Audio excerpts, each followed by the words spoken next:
পরিচালনা করতে তিনবার হামলা শিকার হতে হয়েছে। আমি সংসদ সদস্য হিসেবে একাই গিয়েছি, সেই জায়গায় আমার উপর হামলা করেছে, সরাসরি ভিডিওতে দেখা গিয়েছে। অস্ত্র নিয়ে, দেশীয় অস্ত্র নিয়ে আমাকে কুপাতে আসা হয়েছে। তারা কারা? ওরা তো তারাই যাদের প্রত্যেকের হাতে বিএনপি দলীয় নেতা কর্মীদের রক্ত লেগে আছে, প্রাণ লেগে আছে। এই বিশ্বাসঘাতকতা মাননীয় স্পিকার, এই রাষ্ট্র আর সইবে না। আপনারাও সইতে পারবেন না। বিশ্বাসঘাতকতার মূল্য এই দেশে আবার দিতে হবে আপনাদেরকে। আপনারা যারা আপনাদের ভাইদের রক্ত জড়িয়েছে, খুন করেছে, খুনের মামলা আছে, তাদেরকে আবার পুনর্বাসিত করে আমাদেরকে খুন করার জন্য লেলিয়ে দিচ্ছেন।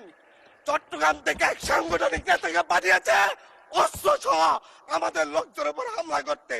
ভোটের দিন সকালবেলা থেকে প্রত্যেকটা ভোট কেন্দ্রে অস্ত্র দিয়ে মহড়া দিয়েছে। 30টা ভোট কেন্দ্রে এনসিপির প্রার্থী, বিএনপি দুজন বিদ্রোহী প্রার্থী সহ কারো এজেন্টকে ঢুকতে দেওয়া হয় নাই। এটার জন্য কি আমরা আমাদের রক্ত জড়িয়েছি? নিজের প্রার্থী